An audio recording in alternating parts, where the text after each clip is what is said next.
Constitution of India, Law and Engineering.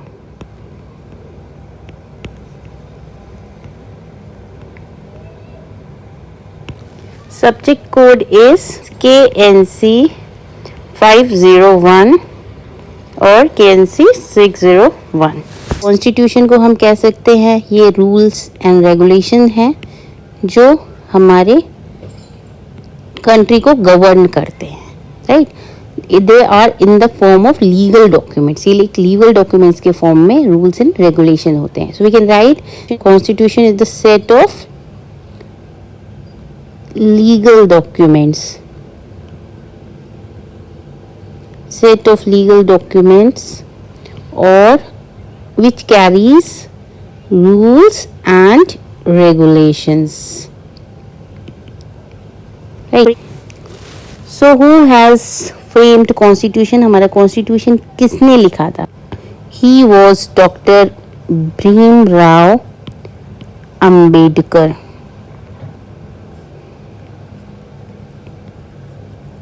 Bhimrao Ambedkar ने हमारा constitution लिखा है.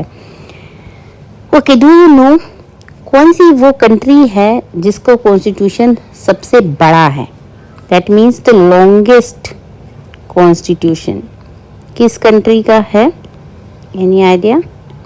यस, लॉन्गेस्ट कॉन्स्टिट्यूशन इंडिया का है, ठीक है, जो कि 1,46,835 वर्ड्स का है.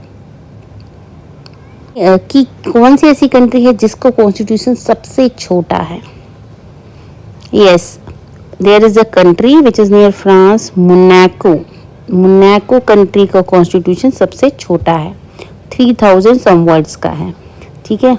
और कौन सी ऐसी स्टेट है जिसको कॉन्स्टिट्यूशन सबसे बड़ा है, इंडिया से भी बड़ा? तो वो स्टेट है यूएसए की.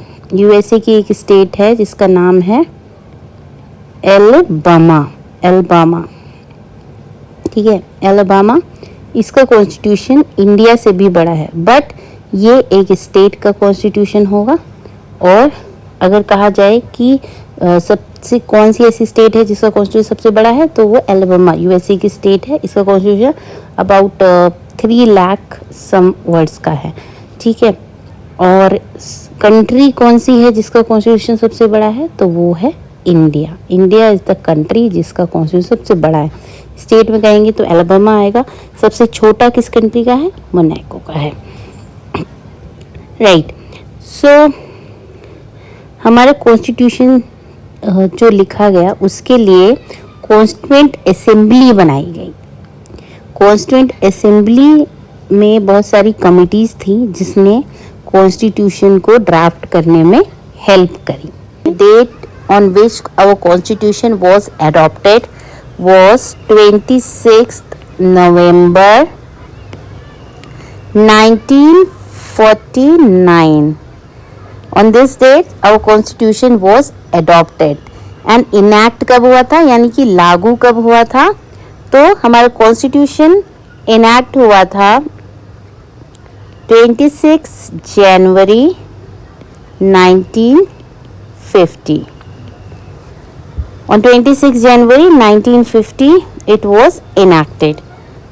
कितना समय लगा था कॉन्स्टिट्यूशन को लिखने कर तैयार होने में? That was 2 years 11 months and 18 days. जब हमारा कॉन्स्टिट्यूशन लिखा गया तो कितने आर्टिकल्स थे? At that time there were 395 articles. कितने पार्ट्स थे बेटा? There were 22 parts. और कितने शेड्यूल्स थे? 8 शेड्यूल्स.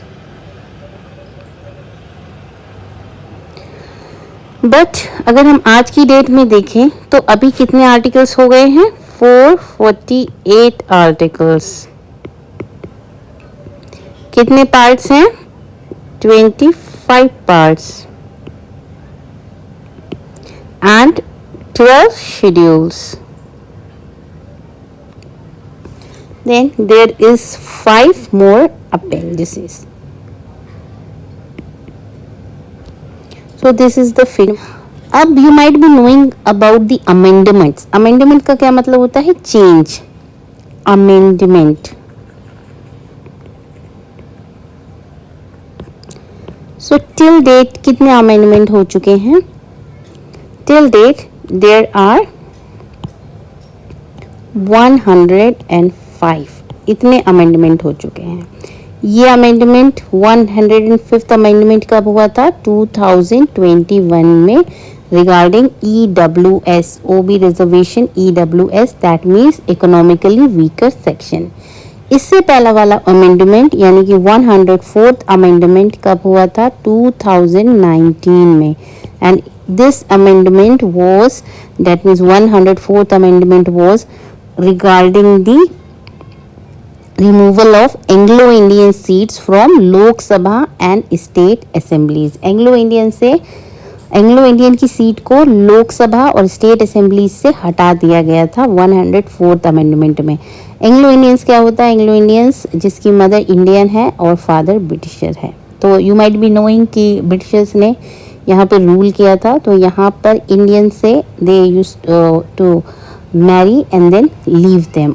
तो उनके जो ऑफ स्प्रिंग्स या उनके जो बच्चे रहते थे वो उनके पिता उन्हें छोड़ के चले जाते थे बिकॉज वो क्या थे? दे वर ब्रिटिशर्स. तो ऐसे अपलिफ्टमेंट के लिए वो एंग्लो इंडियन सीट का रिजर्वेशन लोकसभा में था जो कि 104th अमेंडमेंट में ख़त्म कर दिया गया. अगर हम पहले एंग्लो इंडियन का देखें तो फ्रैंक एंथनी ये एंग्लो इंडियन का नाम आता है. ओके सो यहाँ पर और भी 104th अमेंडमेंट में हुआ था जो लोकसभा में सीट्स होती हैं एंड स्टेट असेंबलीज में रिजर्वेशन ऑफ SC और ST की जो सीट्स होती हैं उनको 70 ईयर से बढ़ा करके 10 साल और बढ़ा दिया गया था यानी कि 80 ईयर्स कर दिया गया. ठीक है, जो इनका रिजर्वेशन 70 ईयर्स के लिए था वो 10 साल और बढ़ा दिया गया. किसका? ST और SC का. सो फिलहाल आपको ये 105th अमेंडमेंट याद होना चाहिए. That was regarding EWS economically weaker section. OBC से रिलेटेड था इसके रिजर्वेशन के रिगार्डिंग. ओके आपको पता होगा कि जब हमारा कॉन्स्टिट्यूशन लिखा गया तो बहुत सारी कंट्रीज का कॉन्स्टिट्यूशन रिव्यू किया गया. यानी कि there were lots of countries जिनके कॉन्स्टिट्यूशन को पढ़ा गया और उनके आइडियाज़ को बोरो किया गया अब इंडिया के कॉन्स्टिट्यूशन को लिखने के लिए. तो ऐसी कौन कौन सी कंट्रीज़ हैं जिनका कॉन्स्टिट्यूशन बोरो किया गया है इंडिया के कॉन्स्टिट्यूशन को लिखने के लिए?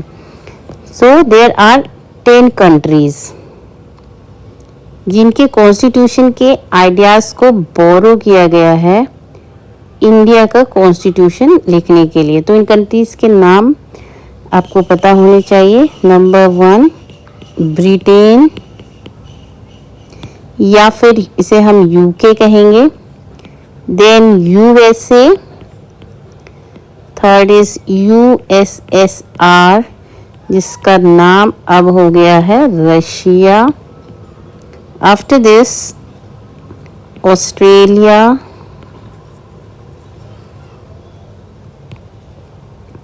Then Ireland.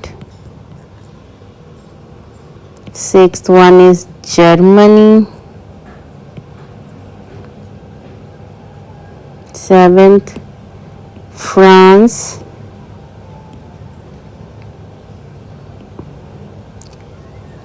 8th South Africa.